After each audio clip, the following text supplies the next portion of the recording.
Netcasts you love. From people you trust. This is Twit. Bandwidth for iOS today is provided by CacheFly at CACHEFLY.com. We have a recap of everything iOS related that they announced at WWDC. I'm going to show you some of my favorite games, including a Steven Universe title and a new Monument Valley. And if you can't wait for that augmented reality kit coming for iOS, I have an iOS augmented reality app you can download right now. All that and a whole lot more coming up on iOS Today. This episode of iOS Today is brought to you by Rocket Mortgage by Quicken Loans. Home plays a big role in your life. That's why Quicken Loans created Rocket Mortgage. It lets you apply simply and understand the entire mortgage process fully, so you can be confident that you're getting the right mortgage for you. Get started at rocketmortgage.com/iOS Today. And by Blue Apron, the #1 fresh ingredient and recipe delivery service in the country. See what's on the menu this week and get 3 meals free with your first purchase and free shipping by going to blueapron.com/iOS Today. And by Orez and Alps, powerful skincare made for a guy's active lifestyle. Join thousands of men using Orez and Alps today. Go to orezandalps.com/twit to receive 15% off your first order.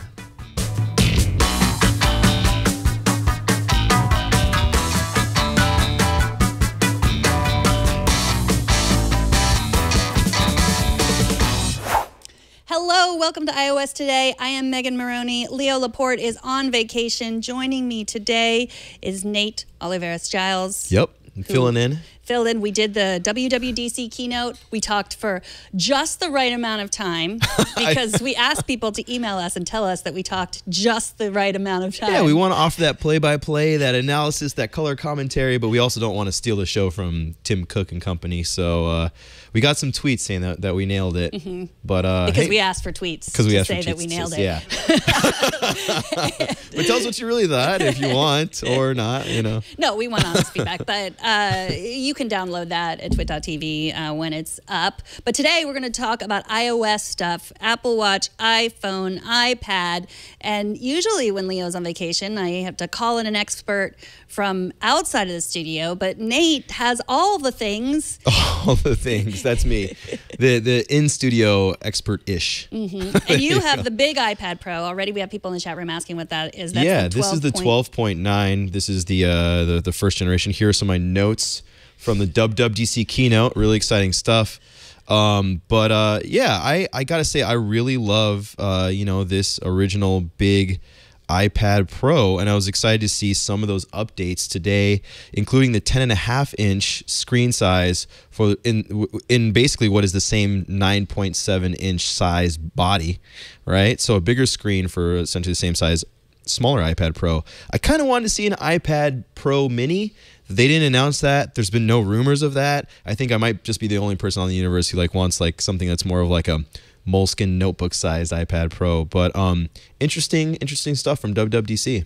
Well, that was what I asked you, because I thought, well, is the one that you is the 9-point-inch, that's 9.7-inch, the one I have, is that too small or too big? But you are an artist. You draw, so you like the bigger screen for drawing, but you would like just a tiny sketch pad type.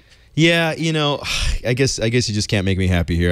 This is, and in trying to use the iPad Pro as a laptop replacement to see if, Apple's position that you can do such a thing, if that's worthwhile or not. I found that I can do most of what I need on here, whether it's surfing the web or email, since I'm doing so much stuff in the cloud, and it's pretty great.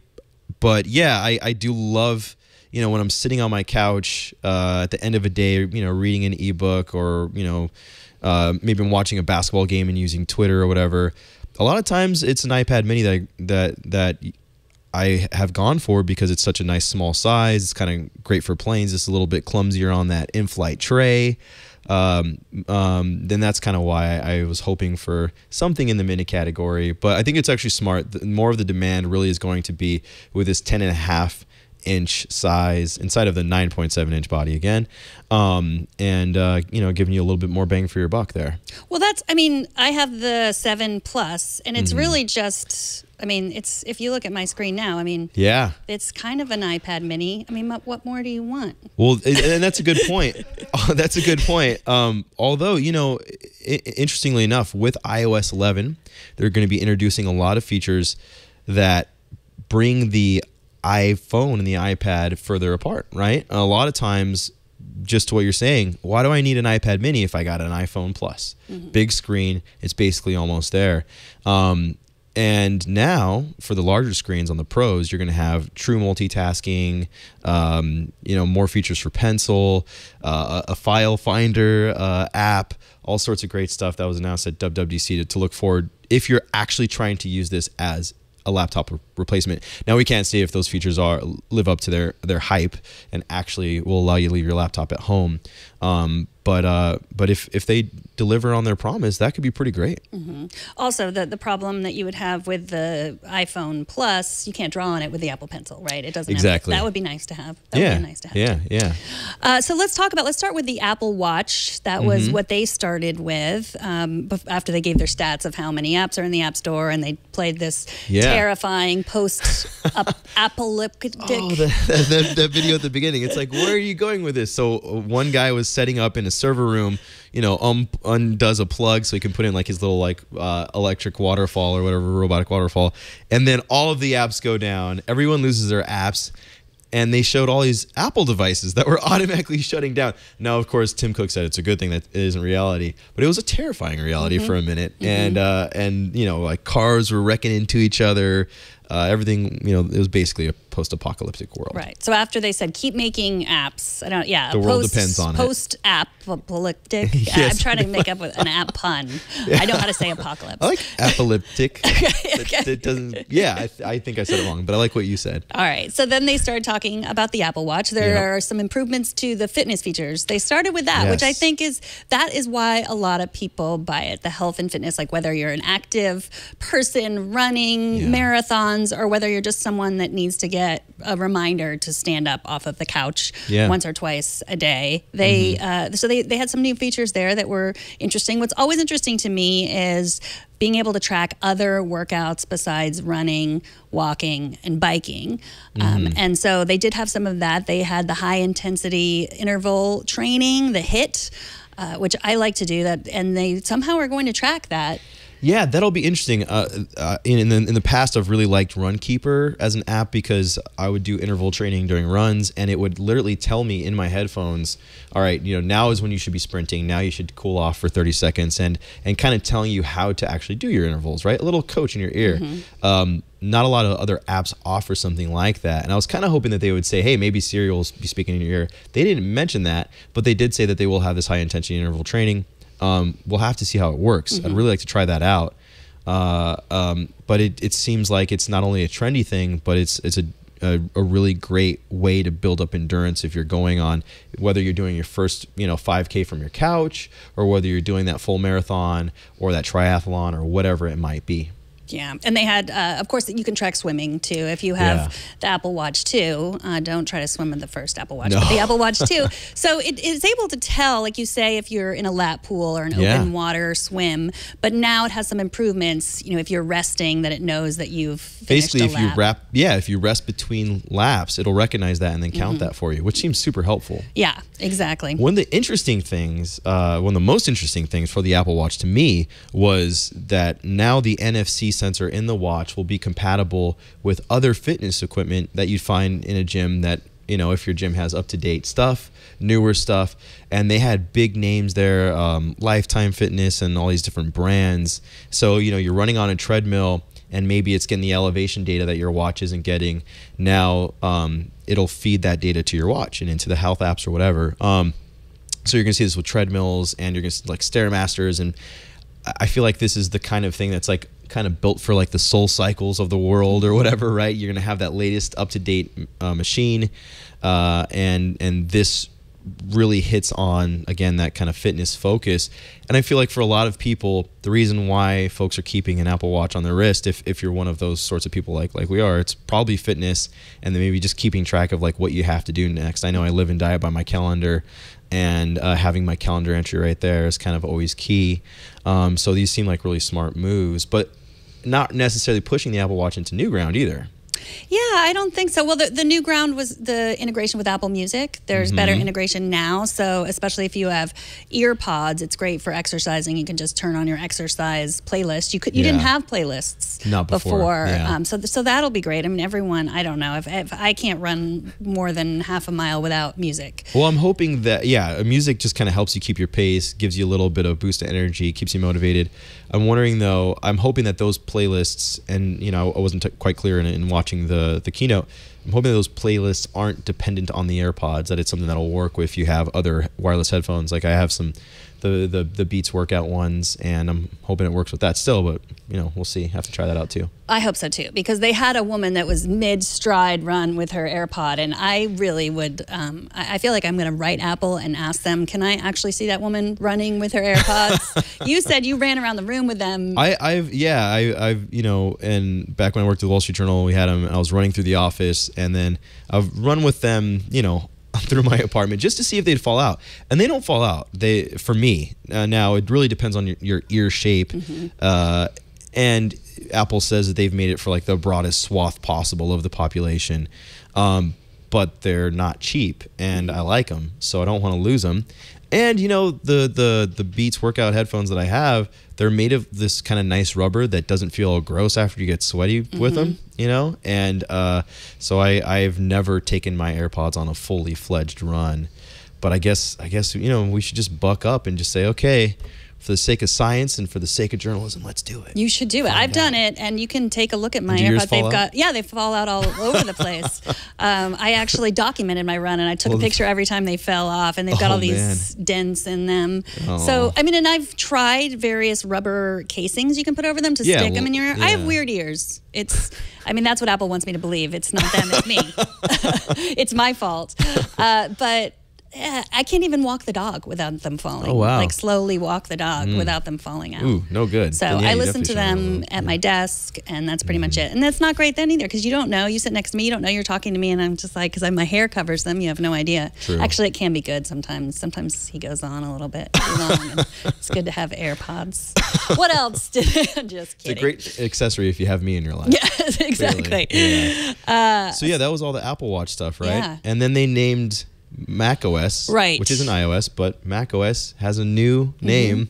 High Sierra, which caused a lot of weed puns, if I may say. Yeah, he said it's a fully baked operating system. Craig Federighi, Air Force One, said it was a fully baked operating system. I like the High Sierras as a place to visit. I think it's kind of a fun operating system name too, because we had Lion, then we had Mountain Lion, we had Leopard, then we had Snow Leopard, now we have Sierra, we have High Sierra.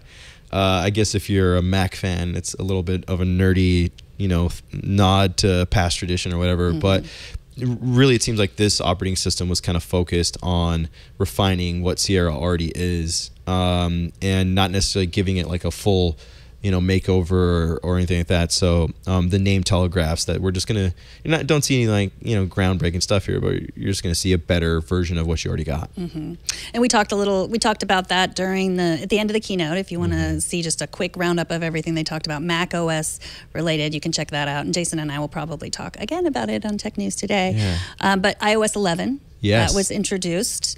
Oh, one Apple Watch thing I forgot to say. There's going to be a flashlight on the Apple Watch. I got one more after you, but yes, the flashlight. He kind of threw that out, but that's been something that I've wanted for a long time. Like if you're just in the dark and you just suddenly need, you've got this thing on your watch, and instead of having to scramble for your phone and then unlocking it. Yeah, I mean, it makes so much sense. Right, Android Wear has it. That was when I realized, like, well, it can be done. It's not going to run out your battery. So that's exciting. Did you have another Apple Watch thing? Yeah, I like the Mickey Mouse watch faces. Like when it's the weekend and I don't want to see any calendar entries, I go to Mickey or Minnie, right? And I've always kind of wanted a little Buzz Lightyear, and I was hoping it would actually be the same as the Mickey, where it's like Buzz and his hands just move, but it's not. It's actually like animated Buzz and Woody, and I think there were some other characters, and they're like the girl Woody. Yeah, I forgot yeah. what her name is. They're like running across. They're like running across the screen, like banging into each other. I mean, pretty slick animations. I was hoping that they would say that they're going to open this up to third parties. So, you know, maybe like Nintendo would make a Mario watch face, or your favorite sports team would make something or whatever. But they're not doing that. As you pointed out in the keynote, third parties really can only alter the complications on watch faces and not create their own fully fledged take over the whole screen watch face. Very Apple. Yeah. But with iOS 11, there's Mac OS. There is the Apple file system that is basically the infrastructure of iOS is now coming over to the Mac. And they say it'll save space, it'll speed things up on your Macs. I feel like that should also make things a little bit easier for iOS developers to make Mac apps as well. But, you know, if you want to look for signs of the two operating systems coming together, as much as Apple's trying to tell you that they're staying apart, you know, that might be one to stoke your fire there. Yeah, I mean, I am impressed with the APFS on the iPhone. I feel like it's really sped up my iPhone, made the battery last longer. It could be just a placebo effect. I don't know. But I know I got the iPhone 6 when it came out and the 6S when it came out and the 7. And by this time, like, you know, this is almost a year, you know, a little shy, maybe 8 months old. Like, it was starting to be sluggish and slow down. The battery didn't last the whole day. I'm just not feeling that. And I don't know if that's APFS or just an improvement in the 7 Plus, or just a change in the way I use it. I don't know, but it's definitely, I'm still happy with it. These 8 months later, it's so old. How quickly things become obsolete. Right? I know, exactly. So what else? They didn't mention a dark mode. That was something that we thought, but they didn't. For iOS 11, yeah, there was rumors of the dark mode, and they didn't mention it. So if they're building it, they're keeping it to themselves so far. Apple Pay, that was an interesting feature to both of us, being able to pay your friends automatically, like Venmo or PayPal, within iMessage. Yeah, I love that they did it within iMessage because, you know, that's where you're going to have those conversations of, hey, I just picked up the movie tickets, you know, send me cash or whatever. And rather than going out of that app into Venmo or into Square Cash or into PayPal, whatever it is that you might use, now you can just do it within iMessage using Apple Pay. So pretty smart. It seems really simple and easy to use. You know, one thing I didn't see is if there's going to be like a view of some sort in Apple Pay to see all your transactions. I do like how Square Cash and Venmo have histories of the money that we sent back and forth, so you can budget properly or whatever. But this seems like a really smart and easy way to offer that feature. And as you mentioned earlier in our play-by-play of the keynote, the WWDC keynote, Facebook's approach to sending money back and forth is inside of Facebook Messenger 2. This is a super popular approach for sending money within a lot of popular chat apps in Asia and internationally. So it seems like a really natural behavior for people. There was rumors that it might be a standalone app or built into Wallet somehow, but building it into iMessage, I think probably makes sense, right? It's just one of those awkward things that you don't want to deal with. I know that Venmo is really popular among younger people than myself, but it's paying people through PayPal is what I do with my friends. And it's because they have a lot of different email addresses. And so many times, like, I've given an email address and they said, you know, I think you forgot to pay me. And I was like, well, I sent you PayPal through this email address and it's not the one they used. And so I look like, you know, I'm trying to stiff them, and I'm not. And if it were just in this text message where we're all talking about, you know, who paid for what anyway, it would be super easy to do that. And then, like you said, it'd be great to have a history. But even though you could just scroll through your text message and see, oh, look, you know, that person paid me. Yeah. And, you know, they also announced one thing that it just seems so like, why didn't it ever do this before? But finally, iMessage syncing across all your devices. So if you delete, you know, you just sent me a Snapchat of me with a silly bunny or sheep ears. Or I don't really know what animal it is. But it's like, if I delete that on my phone, it won't show up on my iPad or my Mac. And having that syncing seems really, really nice. I'm glad they're finally bringing that to iMessage. kind of an overdue thing. Yeah, you should delete that picture I took of you. It's really embarrassing. I also tweeted it, so Well, so it's actually too late. Delete it or not. Apple Maps, this was, I think, maybe one of my favorite features. There are a lot of new features in Apple Maps. Lane guidance. Lane guidance can be so helpful. Yes. Right? Yeah, I like that. But it's do not disturb while driving. That's what it's called. So once you hook your phone up to your Bluetooth in your car, it recognizes that you're in a car, and then it will, if a text message comes in to you, it will respond, "I'm driving." Yep. And so if to any of you said, but what if it's an emergency text message? Then the response also says, "If this is urgent, reply urgent," and then it will come through, which I thought was really smart. And then the other question everyone always asks about this is, well, what if I'm a passenger? Usually the passengers in my car aren't connected through Bluetooth, so I don't. It's usually because I'm in control of that, but sometimes I guess they would. But you could just turn it off. You just say, "I'm a passenger. I'm not driving." And if you hate it and you are, and you think I can text and drive all I want, I'm better than anyone else at it, you're not. A, and B, you can say, "I'm not driving." You can lie and endanger yourself and others. Please don't do that. I'm sure there. I don't know. We'll see, but I would think there might even be a way to turn it off in settings or something if you wanted to, for those who really want to. But this seems like a smart and practical thing that should exist, and I'm glad that it does. I am too. This is such a hot button, though. Whenever we've talked about it, people are like, "The Apple shouldn't control me like this. This is paternalistic," and I get that. And so even if you're not a texter and driver and you just don't want Apple controlling you like that, you can turn it off. Yeah, but the data is there, with the number of accidents and fatalities and all that stuff, that as good as we might think we are, just as you said, you're not. And the one time you slip up might be the one time that could cost your life, right? Yeah. So it, good on Apple for making that. Right, and I do appreciate Apple reminding me, because I do forget. It's just something takes over, and it's just like, oh, this text message is more important, and the alert.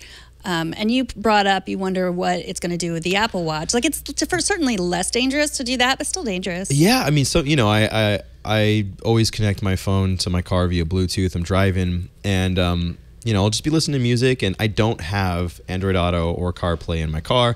I have an older, less sophisticated interface on a touchscreen, and so no notifications, no apps to interact with, just streaming of music or audio for maps.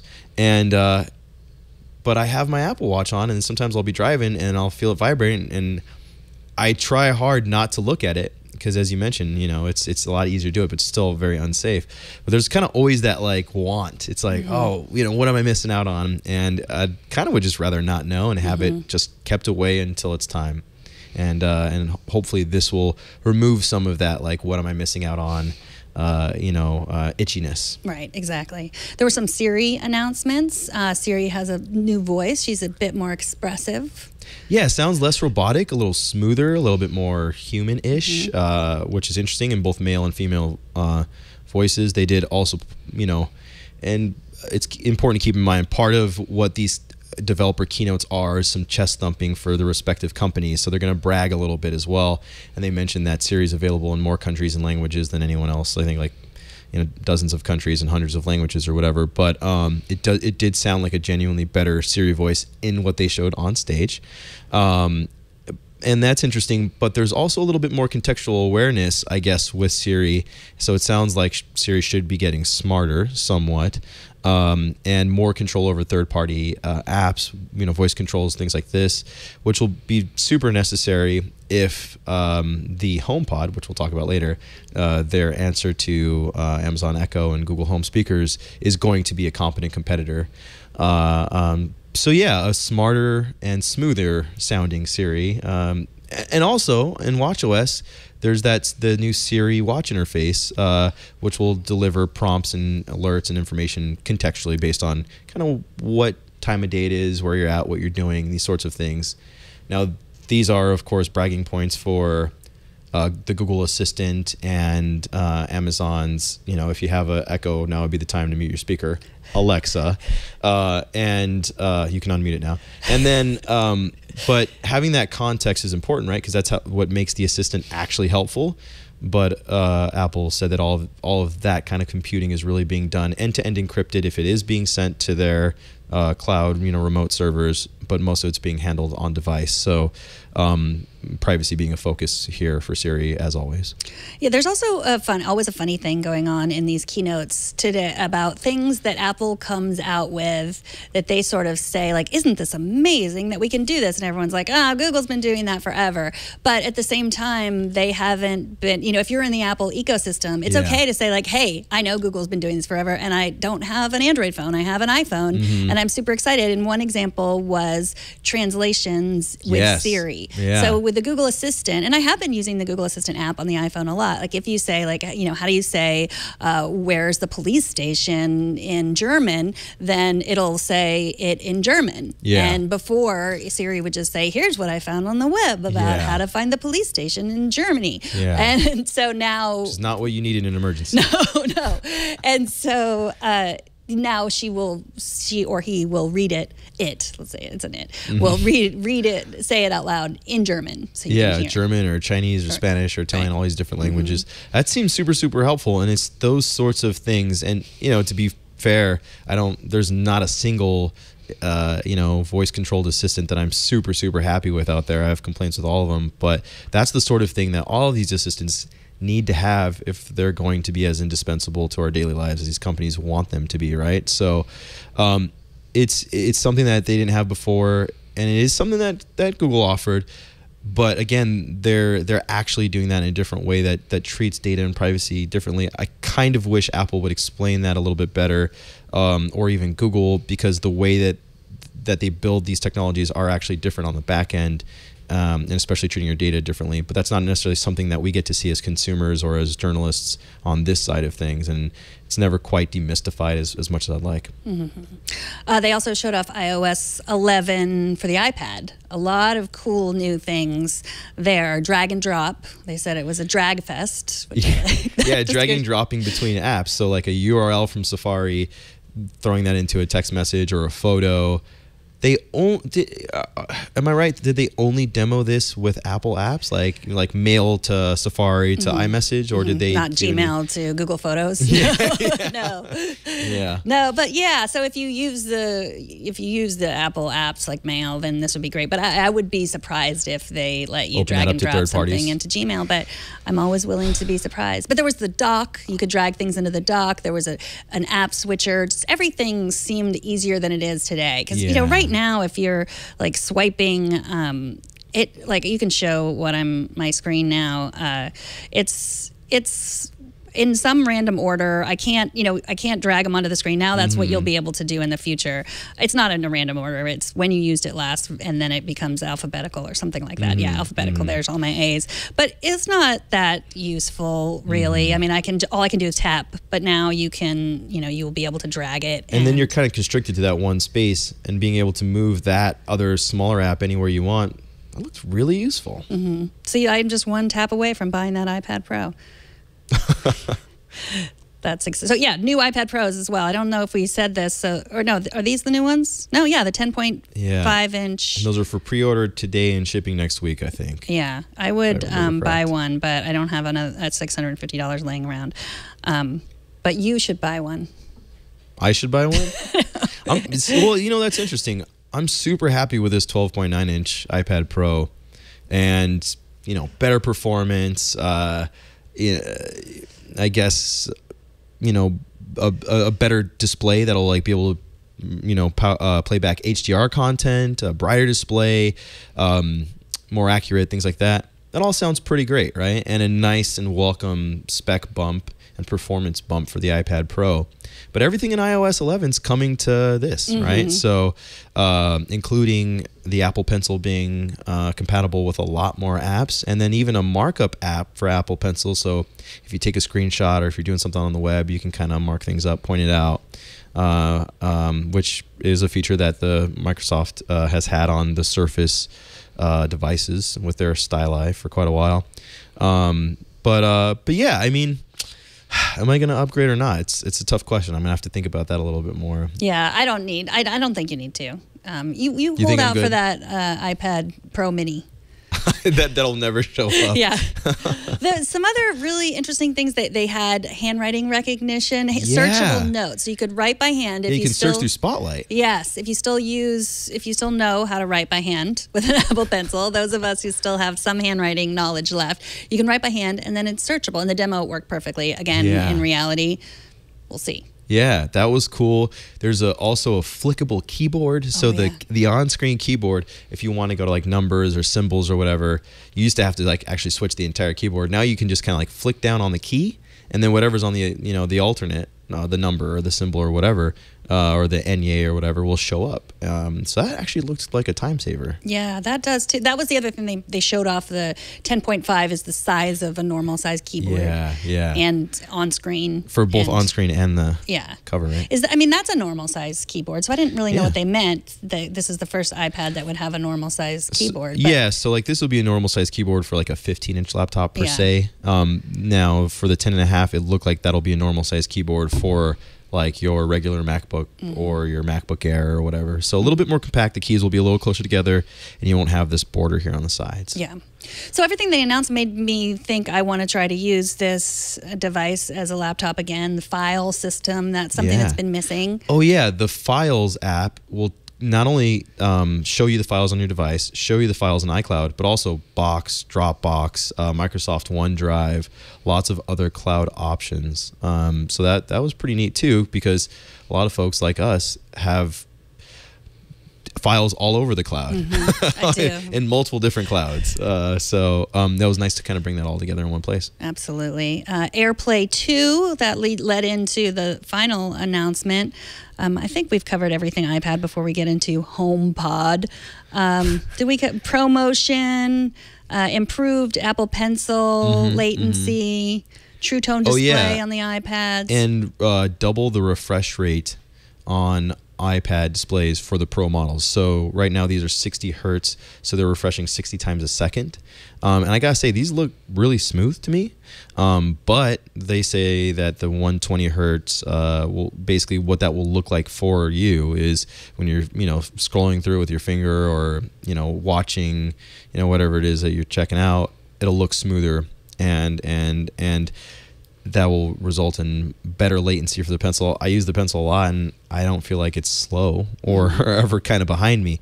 So we'll see how useful that will be. But more interesting might be the ability to adjust the refresh rate on the display. So if you're watching a video that's 48 frames per second and updating, maybe on YouTube or something, it'll match that. And then if you're watching something from a streaming service that's a higher frame rate and it's HDR, it'll match that. So basically a display that can kind of turn on and off features to match the video content you're looking at, which is super smart, as some services like Netflix or Amazon Prime have HDR content, and then others, like whatever random video you're watching on, Facebook or whatever, don't. Right. So before we get into the HomePod, the music, the Siri speaker, we should talk about the redesign of the App Store. Yeah. Which was a little bit meh. I want it to be able to search. Like, I'm not going to just sit down with my App Store like I'm going to sit down with Apple News and browse through and see what's new and read stories. It did kind of look like Apple News and Apple Music a little bit, right? It kind of it felt like stylistically it would match that family of apps. So I said I was looking for discoverability, and you said, well, that seems like it would improve discoverability if that's how you discover things, by just like looking through a magazine of the App Store. But what I want is to be able to discover something by saying, like, I want an app to do this, and then I would search for it. You want to ask Siri for like in natural language or something like that? Yes, that would be great. Or because right now there is the search, but you have to know, like, you have to type sports app, or you have to type like Monument Valley 2. You can't really just say, I want an app that would help me, get to a marathon by the end of the year or whatever, right? You have to say running app. Yeah, something like that. Or, I mean, even the search, I wish the search was better. I feel like when there's a really super popular app, like I'm thinking of that one that did all of the photo filters last year. It was like the crazy, I can't remember what it was. But then suddenly there were all these fake apps in the App Store. And it's hard to tell. Is this the one that everyone's talking about? Is that the one? Yeah. And it was, they didn't, they somehow passed through the process, I think, because it was moving so fast, because they began popular so fast, because usually the Apple Store is better about that, but I would like them to be even better. Yeah. So right now in the App Store, you have basically featured, which is this is the newest apps. These are the apps that editors are calling out. And that includes games and apps for coders, whatever that the editors from the App Store, I guess, want to, like I said, call out. And then you'd have categories. So again, searching if, okay, I want to look for games, or I want to look for something entertainment, or I want to look for a lifestyle app. Then you have your charts. All three of those tabs now would live under one tab that's called apps. And then you'd have a specific tab for games. And then you have that thing called Today, which will have like little stories about, some apps that I guess their editorial team will think is special enough to point your attention to. Yeah, you don't need that because you have us, right? You don't need that today. We're the Today tab. That's one way of looking at it.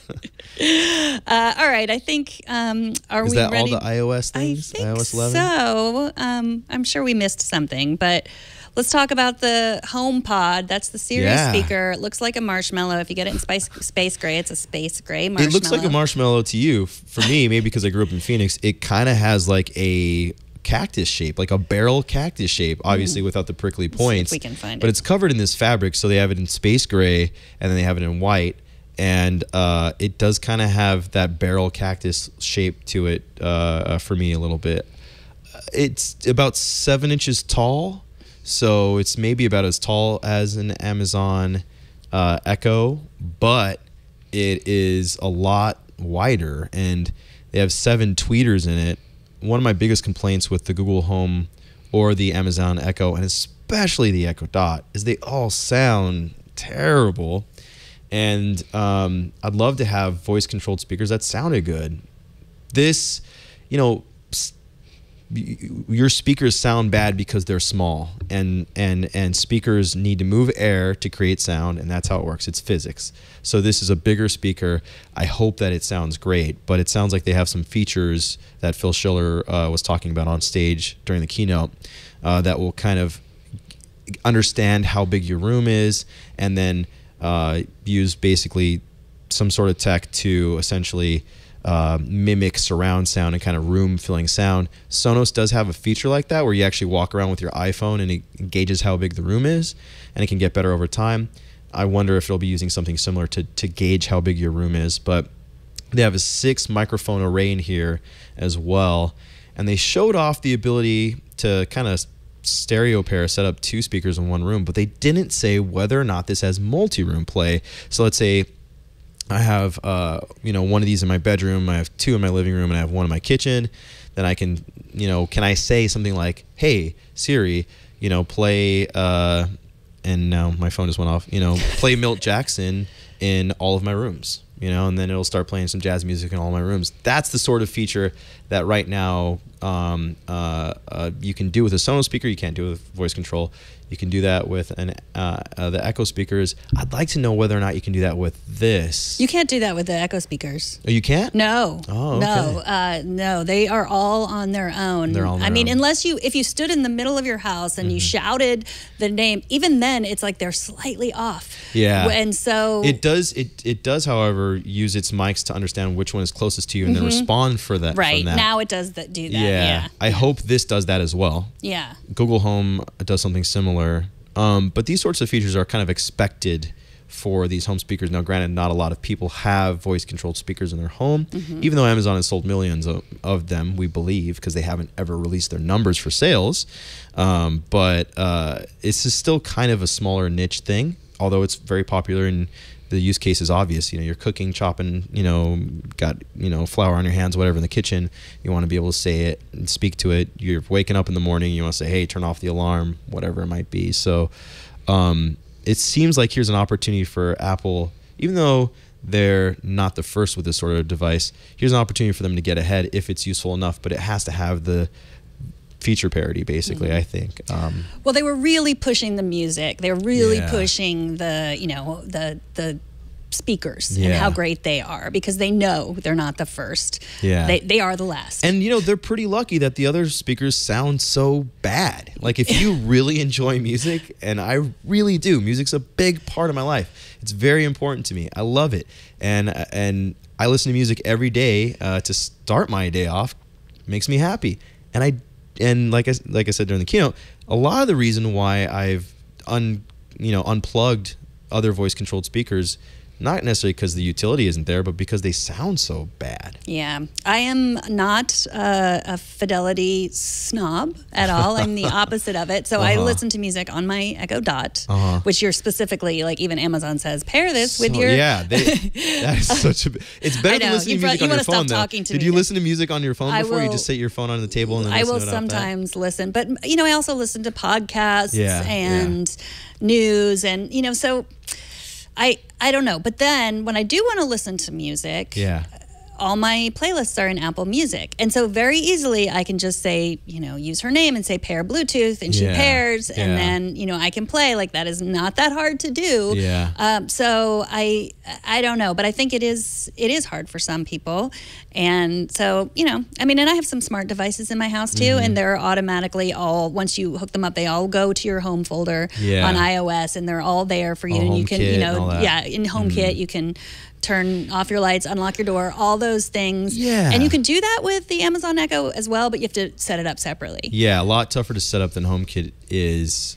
But I do wonder how much do people care about this smart home automation stuff at this point? How much of a reason will that be to go buy this? They really, of course they said, hey, come home and say, hey, Siri, I'm home. It's movie night, and it'll set the scene that you can program in the Home app, which is easy enough to do. But it seems like the music use case is far more popular than the home automation. But again, you're going to want all this stuff, right? And it'll also do sports scores and the weather and all sorts of things like that. So. Well, I was listening to Mark Gurman from Bloomberg, who has all the Apple sources. I was listening to him this morning before the keynote, and he was talking about the Siri speaker. And the woman at Bloomberg asked, "Well, what about ordering stuff? Like, what about getting toilet paper and paper towels?" And he sort of avoided the question a little bit. He said, they're going to hopefully have deep integration with developers, so developers can do this. It won't be Amazon. Like, I'm not going to be able to say, hey, HomePod, order me paper towels, which I sometimes do. Not often, but in situations, it's nice to be able to do that. And I'm doing it more and more. And, it depends, who are they going to integrate with? Not Google Shopping, Well, you know what? Actually, I think they could. I could see Google integrating with this. Now, the reason being, Google is okay, they're getting into hardware. They're a baby hardware company right now. They're not fully grown. They got the Pixel, they got the home speaker.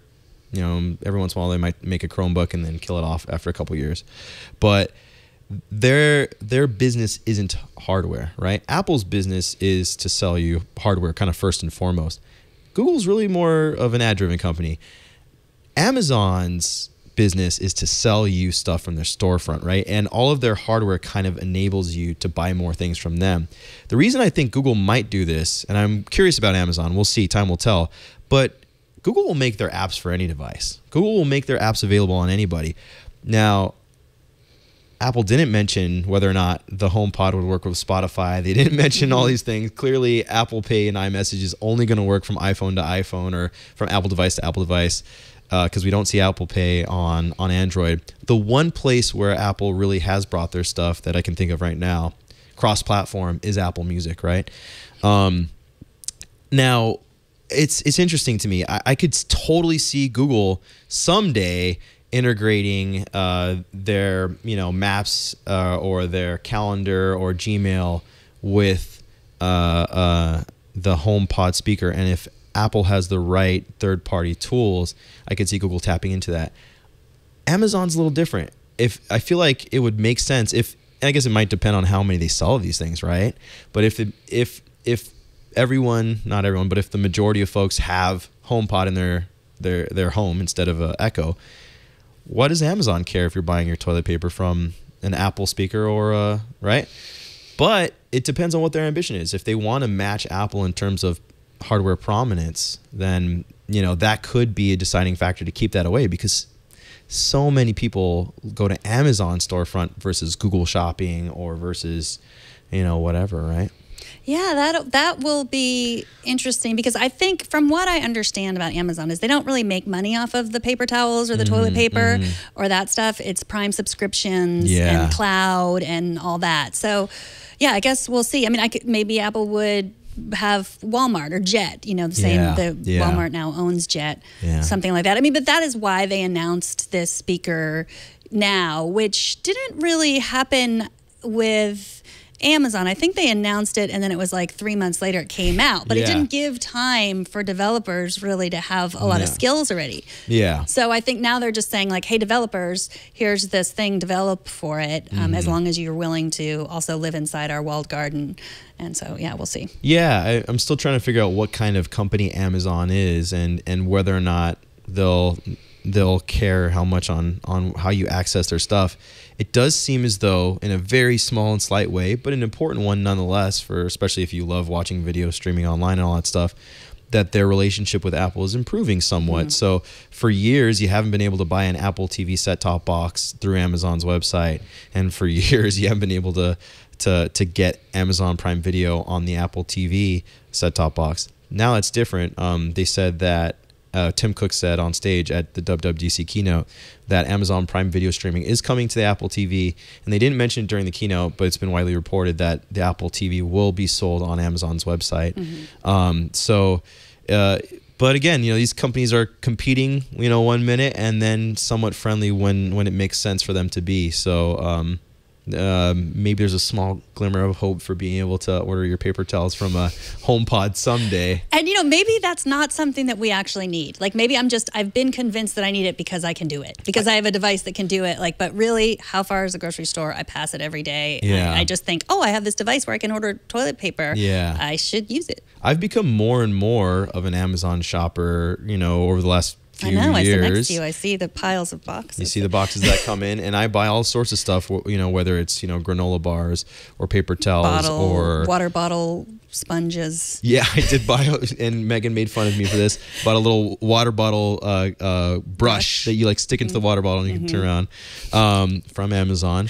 But I'm, and again, I just haven't found the usefulness for the Echo speakers. So, but when I do have it plugged in, I'm just kind of saying, well, hey, put it in my cart, but I don't necessarily want to complete the transaction there. I'm not sure that I'm comfortable enough giving Amazon or anyone else full decision-making power over what type of paper towel brand I got or what type of, buttery popcorn or whatever it might be. I get it. Well, I'm interested in all of your picks. You're going to give me your favorite iPad, iPhone picks, and then we're going to answer some of your questions, and then we're going to do our app cap. But first, I want to take a minute to thank Rocket Mortgage by Quicken Loans. If you've gotten a mortgage, it can be a huge hassle. You're running all over town. You're digging through old files and paperwork. And it doesn't have to be that way. You here listening or watching, you're a geek. I know you like to throw problems at technology and throw technology at problems, and that you can do with Rocket Mortgage. Rocket Mortgage gives you the confidence you need when it comes to buying a home or refinancing your existing home loan. It's simple, allowing you to fully understand all the details and be confident you're getting the right mortgage for you. It's convenient and it's powerful. If you're looking to buy your first home or your 10th, Rocket Mortgage is able to perform thousands of calculations in seconds. Based on your income, assets, and credit, Rocket Mortgage can analyze all of the home loans for which you qualify and find the one that is right for you, just for you. Rocket Mortgage by Quicken Loans. Apply simply, understand fully, mortgage confidently. To get started, go to rocketmortgage.com/iOS today. Don't forget to add that iOS today so they know that we sent you there. That's rocketmortgage.com/iOS today. Equal housing lender, licensed in all 50 states. NMLS, consumeraccess.org, number 3030. And we thank Rocket Mortgage by Quicken Loans for the support of iOS today. All right, Nate's picks. I know everyone's wondering what your favorite apps are. Yeah, I mean, there's a ton of apps that I use. I guess I'm an app happy guy or whatever. But the stuff that I've really been into a lot lately has been some games. Should I start there? Yeah, sure. So not too long ago, this game called Old Man's Journey came out. And I think this is just a beautiful game. It's fairly simple, but basically you can kind of control the world by moving different hills to get your old man traveler here where you want him to. the art style is gorgeous. I do kind of feel bad because at times, let's see if I can get him up here. I have to get the old man around by literally throwing him down waterfalls, and you're gonna see that right now. Does he know how to swim? He just kind of slips and slides through. So let's see if I can get him here. So I just kind of pull that hill up, and then I can crank this bridge across, and then I'm gonna get my buddy over here. And so the music is great in this game as well, and the art style has like a really cool, like kind of mixed media, watercolor-ish, pastel kind of feel to it. Kind of the sort of thing that you might see from kind of some of the children's books that I read, back in the 80s and 90s. And here you're gonna see him fall down the waterfall. But he handles it. He's a tough old guy. But throughout different parts of the game, there are different scenes and different people he can interact with. And then there are even things that will trigger flashbacks. Now, I don't want to give any spoilers here, but a lot of the flashbacks that he has had in seeing some of these different things do have to do with what looks like a long lost love, maybe, or maybe a friend that he's going to see. It's not totally clear, like where the story's going, but it's a really beautiful game and one that I highly encourage. It's a calm game. It's not the sort of, it's not like, Call of Duty on your phone, or it's not even as fast and as active as, say, Super Mario Run or something, but it actually kind of reminds me of Monument Valley in the sense that it's slow, beautiful music, and kind of you can go on your own pace, and built around puzzles as well. I like how it features an older character. It's good. No age discrimination there. Yeah, no age discrimination, and yeah, it's nice to see some diversity in that regard as well. It's $4.99. It is $4.99. I think it's worth the $5 that you get. It's if this were the sort of thing that were on a console, it'd be $20 or $30, I'm sure. But here it is, and it's both on the iPhone or the iPad. I should explain. Here's that picture that you sent me of me in that crazy Snapchat filter. So in case you're wondering what's on my phone, sorry about that. But yeah, old man's journey is fantastic. It looks good on that screen too. Yeah, on this big iPad display. And then it just came out, but Monument Valley was one of my very favorite games, period, much less on iOS devices. And now Monument Valley 2 is here on the iPhone. So we literally, both of us, downloaded it during the keynote. Sorry to take our attention away, Tim, but we actually, it's also $5, right? Yeah. And it's hard to say. Will I like this one as much as the original? I don't know. I guess maybe it's a little early to say, but genuinely, Monument Valley, the first one, was a game that I beat maybe like 5 times. I played it on iPads, iPhones, Android devices, and an absolutely beautiful and groundbreaking game. And again, kind of more focused on the visual, taking your time with it. A silent character as well. I'm super excited to play this, and the first one was definitely worth the money. I'm excited to see Us 2 Games, the company behind it, back. And I think this one will be worth it as well. I like that you don't have to buy it for the iPhone and the iPad. Like if you buy it on one, you can use it on both. Exactly. So you played the first one through 3 or 4 times? Because I loved it when I played it through the first time. At least. I don't know. I lost count, really. Because I've played it on the iPhone maybe that many times. I've played it on the iPad a couple times because I want to see it on the larger display. And then, from time to time we review Android devices, and I've played it on that too. But is it a different game, or no, you forgot? I just really like it. I just really like I'm really good at this. No, it's great. Well, they had an expansion that came later called The Hidden Shores, and then there was a special level that came through Project Red. So if you bought that level, I think it was like $1 or $2, they'd give some money to AIDS research and looking for a cure for AIDS. So it's I'll go back to my home screen so it can be a little quiet there, but it's just a really beautiful game, and I really enjoy playing. The puzzles are simple, but the music's very serene. It's very calming. I like to get in there and actually, have a challenging game like Zelda on my Switch, or a racing simulator like Forza on my Xbox, or something like Battlefield on my PlayStation.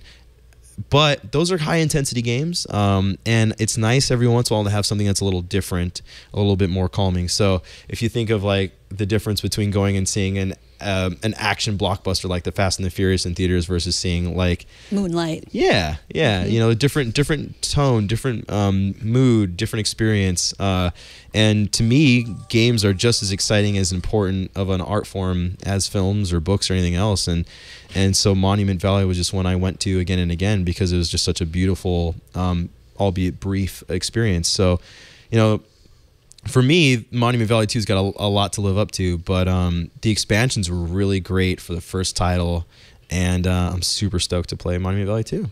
That was one that they showed off when they were showing off the new App Store, and because you could read about the developers, and because that is something that I actually went and did after playing Monument Valley. I was like, who are these guys? I want to know more about them.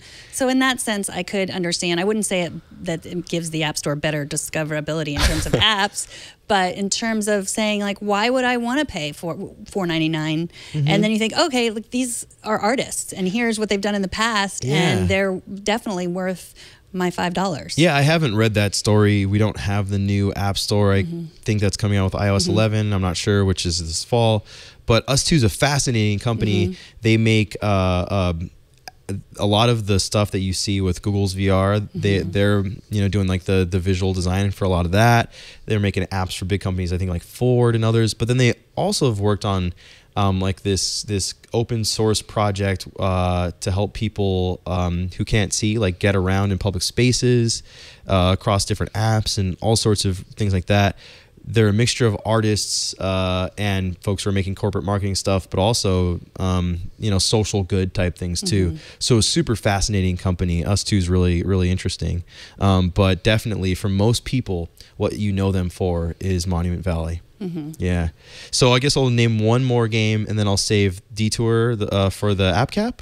Or should I do Detour the now? App Cap is your very favorite. So you told me that the other game was your very favorite. But if It's Detour so hard. is, I'm gonna save Detour because I feel like Detour is my favorite new thing. okay.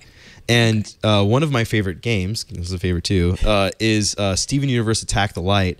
And it is a game that you can play on your iPad, your iPhone. I've been playing it lately again for like a second time on my Apple TV. And so the Steven Universe is a cartoon for kids, but a lot of adults, myself included, really like this game.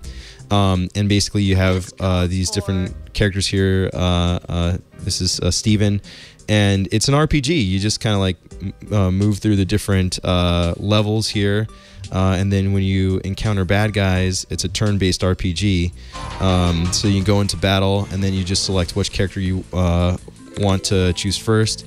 And then you choose an attack on a bad guy, and you just kind of take turns. So if you've played something like Final Fantasy or RPGs like that on a console, the way that this game works will be pretty similar. Or even like Paper Mario on the Nintendo series or Nintendo consoles.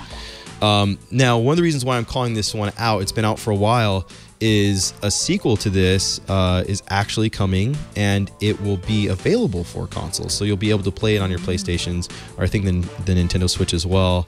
Not totally sure, but it's a great game. So if you haven't heard of it, and if you're looking for kind of a lightweight RPG style game that you can play on the go, kind of in bits and pieces throughout your day, or if you actually want to sit down on your couch and get a Bluetooth controller, you can play this on your Apple TV as though it were a console. It's a really fun game, and with a really charming art style. And if you're an adult or kid who happens to like the Steven Universe cartoon series, then you'll definitely be into this too. What controller do you use with your Apple TV? I have one made by a company called Steelcase. And it actually has charging from the Lightning port. So is it the Nimbus, or is that something else? I don't think it's called the Nimbus. I forget actually. I think the Nimbus was an earlier version of that sort of thing that would work with iPads and iPhones. But we should fact check that, or let me see if I can find it. But you can use your iPhone too, right, or your iPad? Yeah, if you're using your iPhone or your iPad, then it's touchscreen. There might be some controls for the actual touch display remote. But I haven't tried that because I have this controller. A steel case. Yeah, and it works. Yeah, it's really great. Yeah, I think you're right. I think it is called the Nimbus. I'm looking it up here, and let's see if I can find. Yeah, this is the one. So it's $50. It's not cheap. But yeah, this is the one that I have. And if you're used to an Xbox controller or a PlayStation controller, you'll feel right at home with this. The battery life is fantastic. I think it takes like every few months for me to charge it. And you just charge it with a lightning cable. Yeah, it's the same thing that you charge your iPhone or iPad with. And it's pretty fantastic. Yeah, so that is Steven Universe Attack the Light. Okay. Well, you also had a special request to feature your favorite stickers. Oh, yeah. So our lovely team here at Twit, Patrick, developed some Twit stickers. And these are iMessage stickers. You should go check these out. And you can send great stuff. So, I don't know if in emoji speak, I guess it would be like, hey, I'm at Twit on iOS today with Megan Morrone. I don't know. What am I be saying here? But I'm also saying, please tell me when to read an ad, because I'm going to need a heads up to that. But there's great stickers here. If you love our shows and you're want to throw some stuff at your friends here, I'm going to throw a little Jeff Jarvis your way. You can send those along. Here's Jason Howell. With like a really cool like Blink-182 haircut. These are I love it. all from like the 2005 to 2009 era. They're super cool. So we got Padre in here. There's lots of good stuff. So they're fun. But I really enjoy iMessage stickers, and now Twit finally has some. Another great sticker pack that I love is called Sticker Pals, and this one is great. There's like little animated characters. One of my favorite ones is this little like frantic looking iPhone who's getting overloaded by some messages, or he's chilling out listening to some music, or he's sleeping by the charger, or he's just like straight up dead.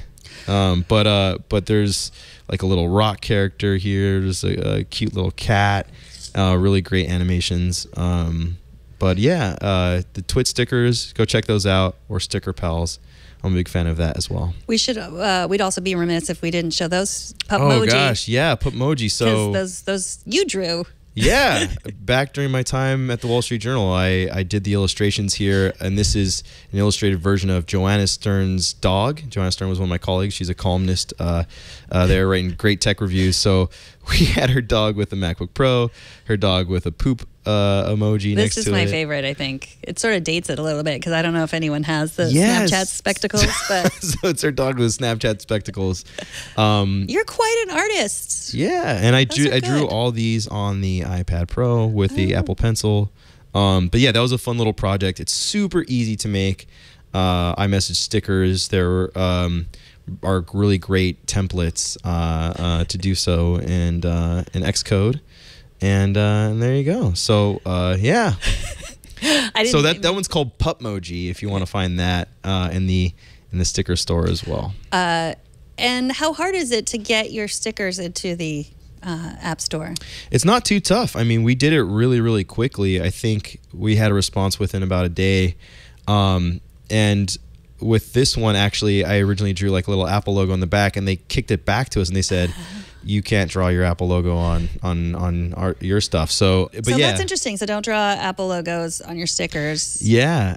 Or I guess, they don't want Google stuff or anything like that, which makes sense. I mean, they want some air of neutrality, maybe. I don't really know. It wasn't quite fully explained as I remember, but it was clear enough. Erase it and you're good to go. So we did, and we were back in real quick. But yeah, Sticker Pals and the Twit stickers.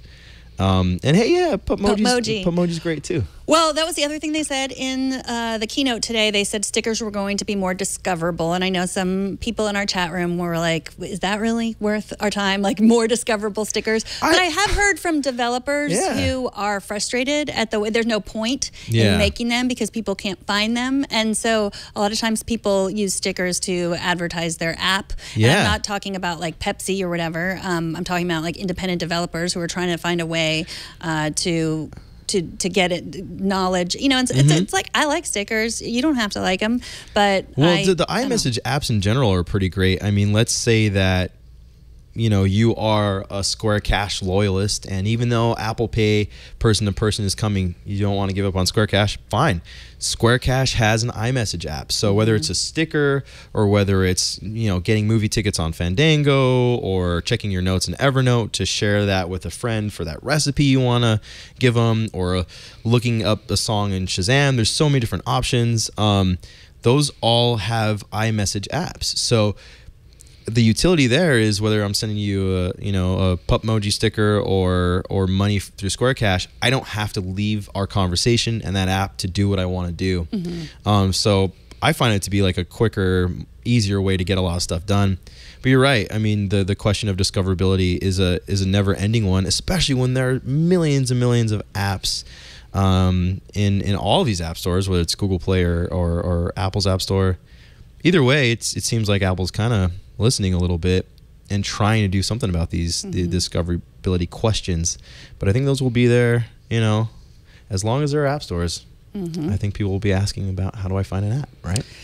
Well, we have some of your questions and some of your comments, but first I am going to thank our sponsor, Blue Apron. If you like to cook at home, you have to spend time shopping and spend time cooking, and sometimes if you don't have a lot of time, you can't do both. And so it is great to have food delivered to you in a box that you can open up and cook. And if you're anything like me, you're going to need step-by-step instructions on that recipe because you're not going to be able to do it yourself. Blue Apron, we're so excited to have them as a sponsor. Not all ingredients are created equal. Fresh, high-quality ingredients make a real difference. So it's important to know where your food comes from. Blue Apron sets the highest quality standards for their community of over 150 local farms, fisheries, and ranchers across the United States. So for less than $10 per person per meal, Blue Apron delivers seasonal recipes along with pre-portioned ingredients to make delicious home-cooked meals in 40 minutes or less. It's dinner the Blue Apron way. We're really getting used to having this. Sometimes we skip a week. You can skip a week if you want, if you have some recipes that your family likes. Good for families, good for single people, good for couples, good for really anyone who eats. And that should be all of us. Their freshness guarantee promises that every ingredient in your delivery arrives ready to cook, or they will make it right. Blue Apron's mission is to make incredible home cooking accessible to everyone. And because of that, they deliver to 99% of the continental U.S. There's no weekly commitment. Only get deliveries when you want them. You can choose from a variety of new recipes each week, or just let Blue Apron's culinary team surprise you. Here's some upcoming meals that you might be able to get in your Blue Apron box. Warm smoked trout and asparagus salad with fingerling potatoes and garlic croutons. Spiced zucchini enchiladas with creamy lime and tomato rice. Elote-style vegetable tostadas with summer squash. Do you know if I pronounced that right? Elote. Elote. Thank you. Elote. Yeah, no, that's good. Thank you, Nate. Poblano peppers and cilantro rice, and peach honey glazed chicken with mashed sweet potatoes, collard greens, and Thai basil. Check out this week's menu and get 3 meals free with your first purchase and free shipping by going to blueapron.com/iOS today. You not only will eat good, you might learn how to say a few new words, learn about a few new words. Elote. What is elote? It's corn. Yeah, corn. yeah. So basically Mexican style corn. Awesome. Yeah. You'll love how good it feels and tastes to create incredible home cooked meals with Blue Apron. Go to blueapron.com/iOS today. Sign up. Blue Apron, a better way to cook. I should have eaten lunch before this episode. It's just hearing you. Hearing how say elote. It's killing me here. I'm starving. I think my stomach is grumbling. Oh. Well, here's a tip from Janice, which I already shared with you. You were you were as excited to hear about this, so I had to share it with everyone else. You know about the Minnie and Mickey Mouse watch, which you said earlier, the watch face. Yes, yes. So, I didn't know this until you told me, Megan. No, thank you, Janice. Because I always have my phone on silent. Right. So you probably, if you're a good citizen, you will have your watch on silent, so it's not always beeping. So take it off silent, and then you're going to switch the watch face to the Mickey or the Minnie Mouse, and then I'll have to hold it next to the microphone so you can hear that they will speak to you if you tap it. It's 2:33. Good afternoon. Could you hear that? Yeah, and so It's 2:33. Yeah, so the first time you tap it, Mickey or Minnie will say good afternoon, good night. It's 2:33. Good morning, and then they just say the time. And I love it. I Yeah. had no idea until like 2 days ago. All weekend, I was just like, it's 2:33, it's 2:33, it's 2:33. Just going on and on. So Minnie or Mickey will speak to you. Thank you, Janice. This is I amazing. wonder what you if can Buzz and the other Pixar gang will speak to you too. Yeah. They didn't say that. learn. I know. Why can't we think? Do you know the girl Woody's name? What is her name? Beth? Rusty? Was it Rusty? No, Rusty is from Cars, I think, right? I don't know. I feel like Let's see here. Wendy? I don't know. I feel like the worst Toy Story Someone fan. help us out on world what right girl now. Woody. Jesse. Thank you, Brian. God, Jesse. how lame are Jesse. we? Thank you, Chickenhead21. Jesse. Okay, so we got a picture from Charles. I love dogs. And Charles says he was watching iOS Today on his Roku last week, and the dog kept taking breaks from eating. Here is his dog watching iOS Today. I don't know why it's not. Oh wow, that is a big dog. Yeah, that is awesome. Looks. What kind of dog do you think that is? I don't know. From this angle, I'm thinking bulldog. Yeah, looks like a little Yeah. bulldog. Beautiful dog. Watching Leo. Yeah. If your dog doesn't watch, subscribe for your dog. He or she is missing out. Okay, Rick wrote us an email about app-specific passwords. Have you heard about this? On June 15th, Apple will require you to create app-specific passwords. And Rick says, can you explain that? Have you heard about this? This is the first I've heard about it, Okay. but in Apple Keychain, with its password manager, it will predict different passwords for different websites. So it sounds like maybe something similar to that. Okay, so this is the only, I did some research on it. It only affects apps that use iCloud. So you connect Okay. to iCloud in a non-standard Oh, so like way. I use IA Writer, and it saves everything I write in IA Writer to the cloud. Right. So then maybe So for that one, might for example. need but some will connect to iCloud in a standard way and some in a non-standard way. So The if difference it connects to being- I'm not exactly sure. Okay.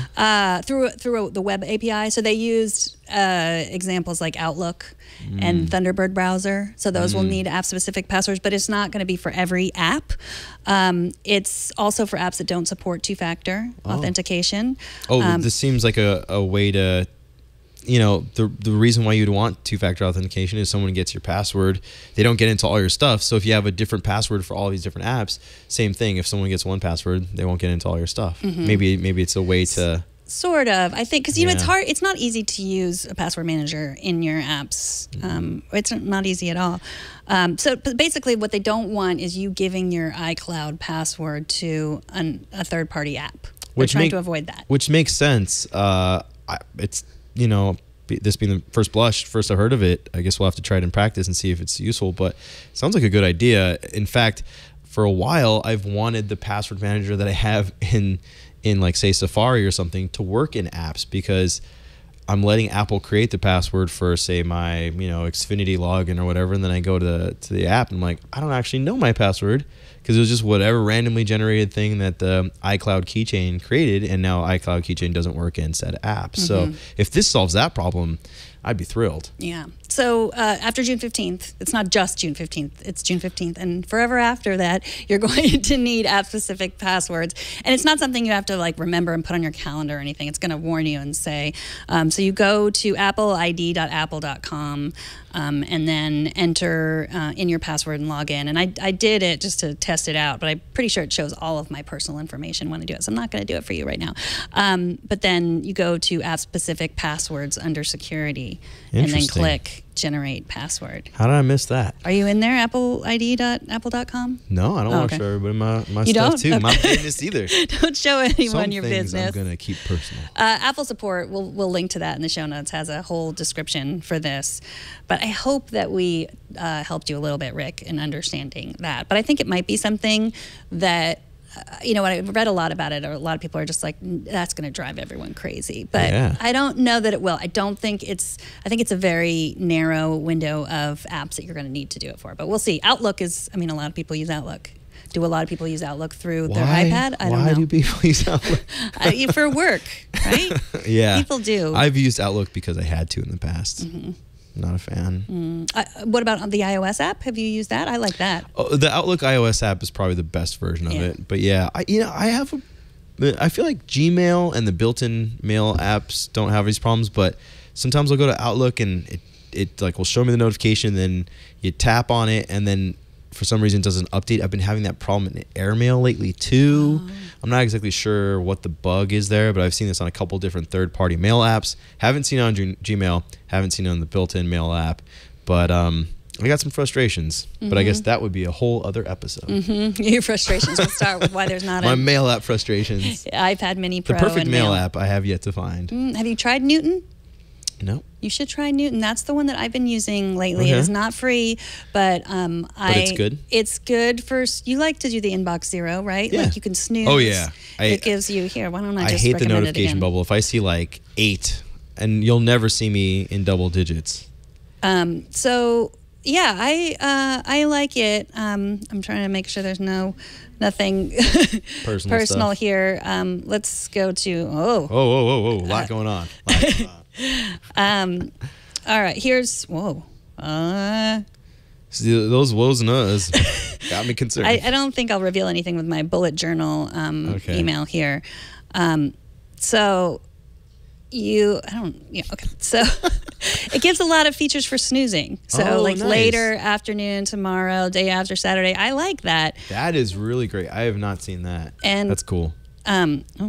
See, no. Now my watch is turned on. I didn't turn the sound back off. Everything's going crazy.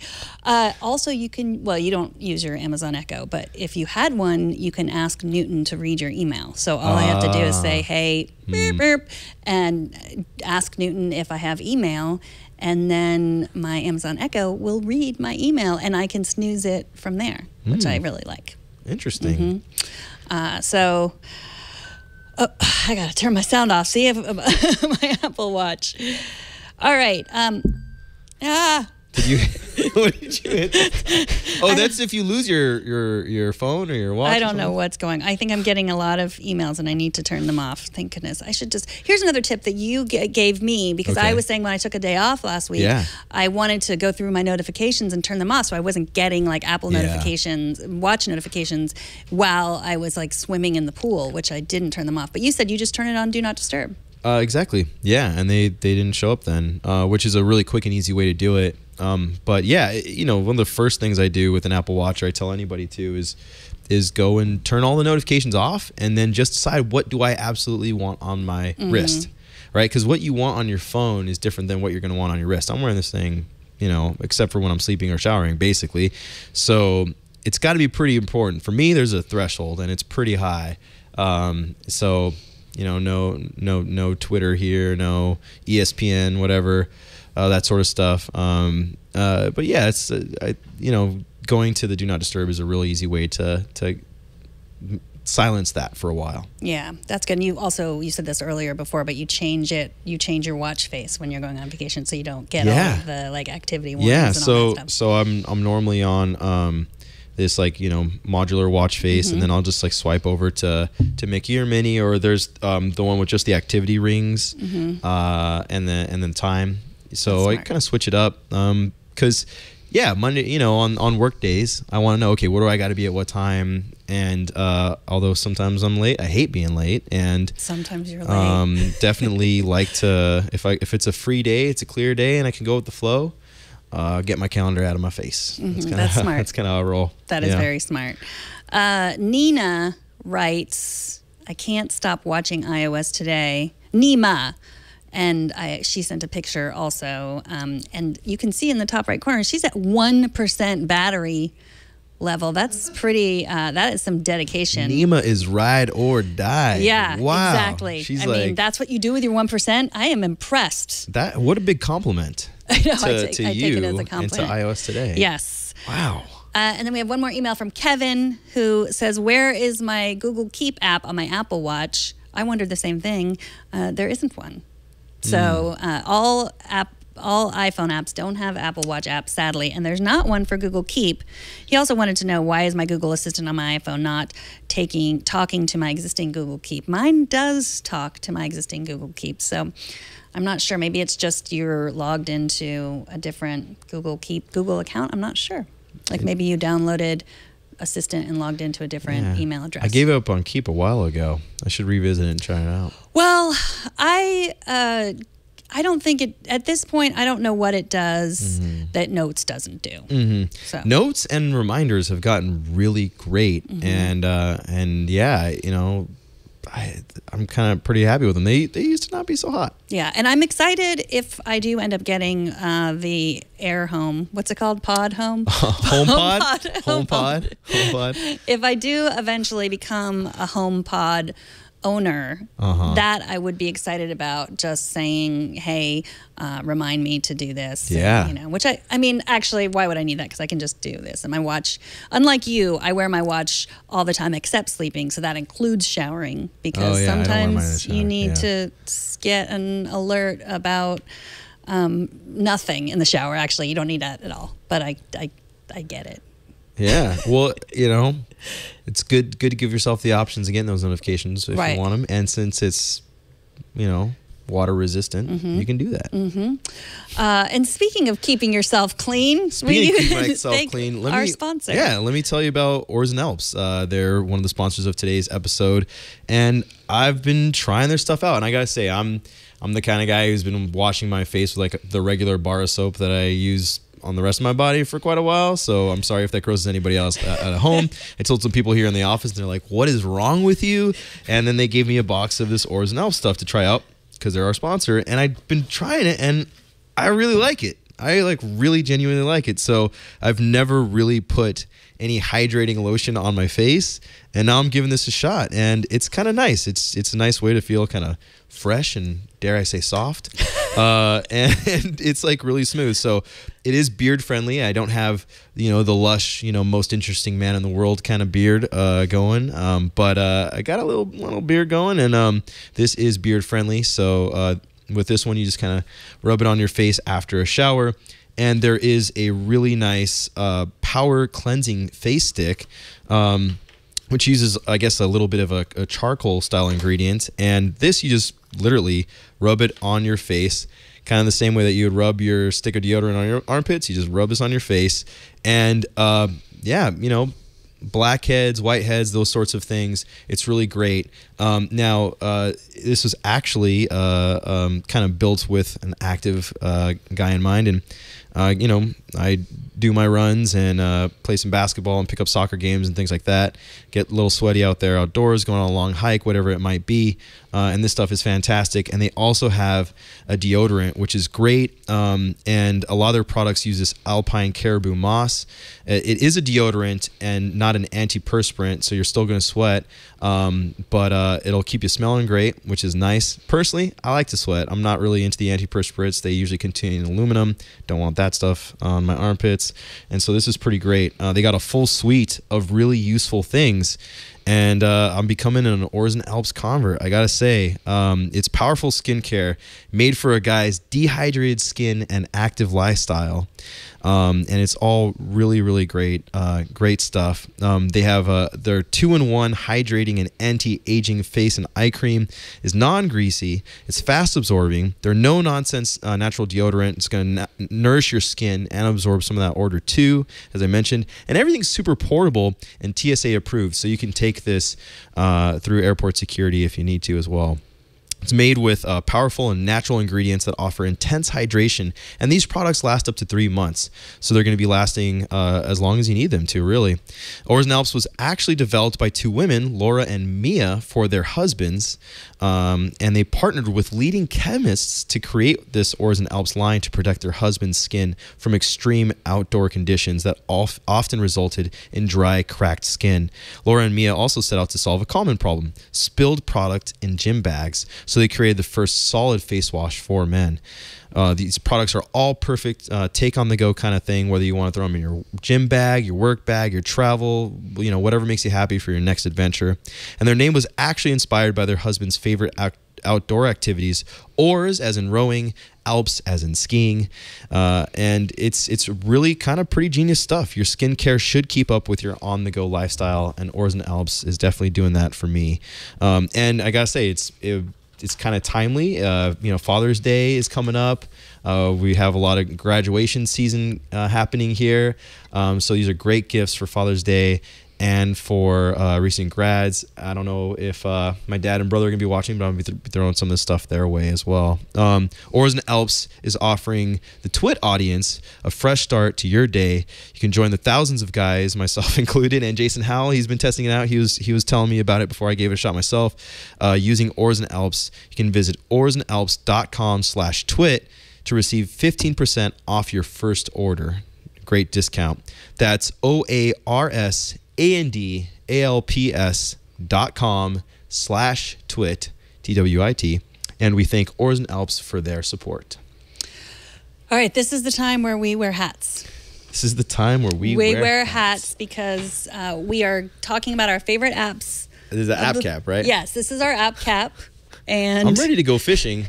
I'm ready to just chill in the park. No sunburn happening here. Not only my skin going to be hydrated, soft, and smooth, and not dry, thanks to Orez and Alps, I'm not going to get any sunburn either. I got it from all directions. This is pretty good stuff. That is a really good hat for you, Nate. It also kind of has this like patchwork corduroy feeling. Like I feel like Jamiroquai, in the late 90s, if he was on Twit and he was sitting right here, this is the hat he would have chose. Burke chose this for me. And I got to say, Burke, man, I don't think you could have done much better than this. This is great. And look, yeah, I'm like ready to go on a boat. Yeah, I'm ready to sail.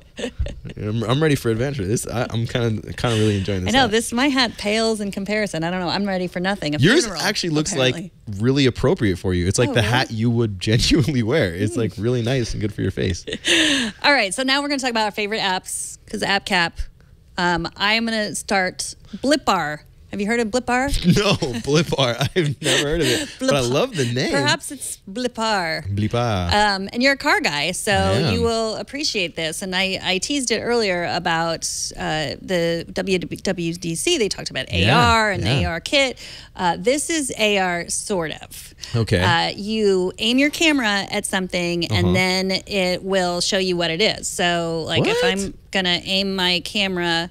Well, you can't really. There's and it says technology, business. Can you see those words? Yeah, the floating words kind of coming out of the screen. Yeah, so I'll show you then what it looks like. Cool. So I aimed it at my dog. Okay. And you can see it says like animal, mammal, cute, looking. That's what. So it's like if you aim it at a person, like say you ran into Mike Pence and you couldn't remember his name. This was in a newspaper, but it actually came up with Mike Pence. Like that came up. This is just a screenshot. I can't do it because we don't actually have Mike Pence here in the studio with us today. Not today, but it came up with Mike Pence and details about Mike Pence.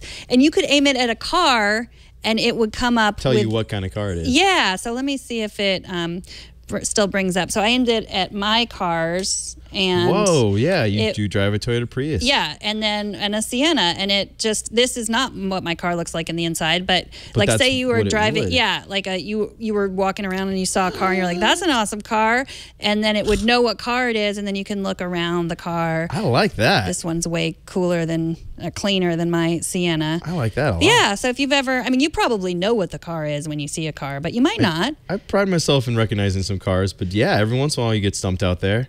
And, hey, I've never sat inside of a Lamborghini, but if I see one in the parking lot, I would like to know what it looks like inside. That is really cool. Yeah, so sometimes it got it right and sometimes it didn't. Like sometimes it thought my Prius was a plug-in, which it isn't. But, that's going to be the issues. But you can see what you would pay for it.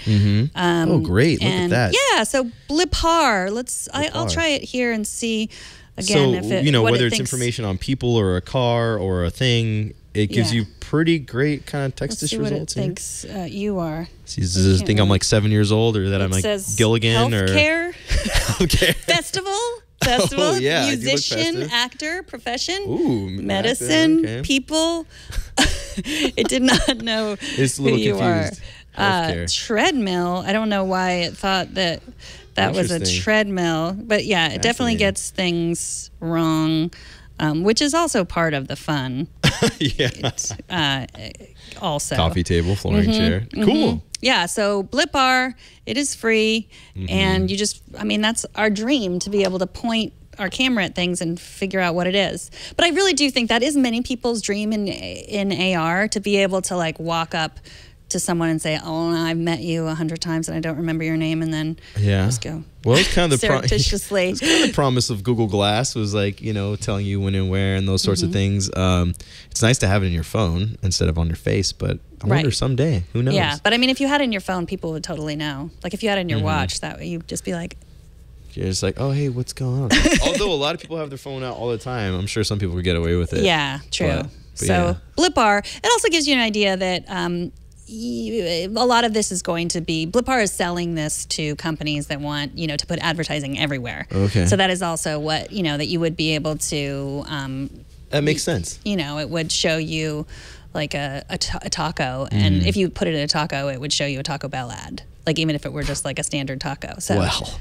I think you can taco a little better than Taco Bell, but right. I know you could. So no disrespect to those Taco Bell lovers out there. But. Yes, exactly. That's Megan Morrone. Yeah. Perfect. Thank you. So what's your favorite app of the week? Well, my favorite app of the week, it's this one called Detour. There are immersive audio walking tours, and it's really fantastic, and it is available for the iPhone. They do have this app available in lots of great different cities. So you can get it in San Francisco, New York, Los Angeles, Washington, D.C., New Orleans, Portland, Savannah, Barcelona, Marrakesh, Berlin, all sorts of great places. Let me turn on my little audio here. It is a free app, but you have to buy the audio tours. It'll give you the first few minutes. But I've been using them around in my neighborhood in the Lower Haight. And if I were here, actually, you could start the tour. But it just plays the tour through your phone. It's pretty great. And actually, Liz Gaines from 60dB was on this app and telling me about the Paint Ladies. I've been wondering, wow, how did she get there? But that's really interesting. Super cool, but definitely someone who I would trust about different information. And there are really great tips as well. It gives you directions on where to walk. In San Francisco, there are a lot of different great ones. I'll say I'm just visiting. It's not my hometown. I say I work here. But there's lots of different great cities out there. And there's a fantastic one in Oakland that has to do with murals and the Black Panthers. There's a great one about the Beat Generation that I bought recently. Now, the tours range about like $5 to $10 each, so they're not exactly super cheap. But if you're going to a place where you've never been before, you don't have a tour guide with you, this is kind of a really great, fun way to get to know the city you're in. And I've actually enjoyed getting to know the city I live in, not even as a tourist, but just learning some things about Haight-Ashbury, provided by KQED, the public radio station out in San Francisco. So there's lots of great stuff out here as well. It's a really kind of a blast of an app, and I've really been enjoying it. You can see here's like a video preview of Greenwich Village in New York, $5, and you're checking out the tour, you're seeing the video, and you say, I'm going to go to New York next month or whatever. You can save it for later. So that if you do want to spend the money on it, you can. It's not the cheapest app, but the content is high quality, and these people are making it. So definitely something I support and think is pretty great. Yeah, I mean, if you've already paid to go somewhere, we've all had that experience where we're like, what to do? And you're just like constantly on your phone, like, and then like go to the next place. But just to have a whole tour of where to go, I think that would be worth $5 and read by interesting people. Yeah. Right? Yeah, definitely. Yeah. There's really, really fantastic folks that they have in here, chefs, artists, painters, poets, journalists, really interesting personalities, and people who have genuine connections to the places that they're in. And I'm going to be traveling to London and Paris in July, and I'm actually going to be using some of this when I'm out there as well, and seeing how good it is, abroad as I've been enjoying it here at home. Well, John Perry Barlow does one of San Francisco. Internet founder of the Electronic Frontier Foundation. That looks really good. It's and he was also the lyric writer for the Grateful Dead. I guess that's probably more why he's giving us a tour of San Francisco rather than founding the Electronic Frontier Foundation. Yeah, but he's got a couple reasons to be in that app, though. so it's an hour and 20 minutes. And it includes tips, and that's cool. Yeah, it's really, really fun, really great. I've been totally having a blast with it.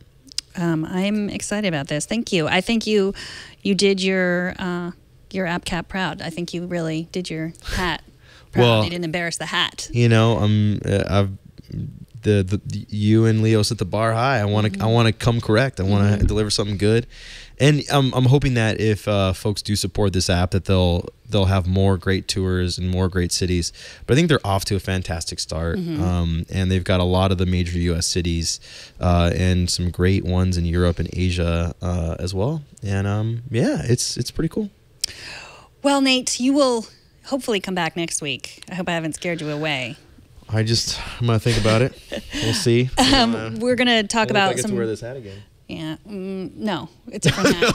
Different hat every week. Okay, different hat every week. Okay, so next week we're going to talk about some running apps because we're both runners, and maybe some tools that we use for running with our iDevices. Maybe we'll give some Father's Day gift suggestions too, because that's coming up, and you have a dad. Great idea. And my dad does have an iPhone and an iPad. And we've shared stories about our dads. They both got us into technology. Yep.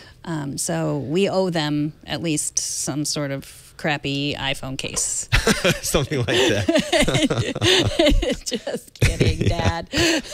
Well, thank you for joining us. Thank you for watching. Like we said, if you want to see the keynote and our color commentary on that, you can download that at twit.tv pretty soon. And you could subscribe to the show at twit.tv/iOS. You can email us. You can email me at megan@twit.tv or email the show at iOS@twit.tv. And with questions, comments, pictures of you or your dog watching the show. We love to see them. Nate is at NateOG on Twitter. On Twitter, on Instagram. I think mine's a little bit funkier and a little bit cooler than Gilligan's, but if I'm going for a more mature, adventurous look, Gilligan's got, sets the standard. I maybe a little smaller, but I mean, he's a fashion icon. It's hard to compete with that. And we have been on a 5-hour iOS tour together today. We've been talking about this. A 5-hour tour. So, subscribe to the show, twit.tv/iOS, and we will see you next week on iOS Today.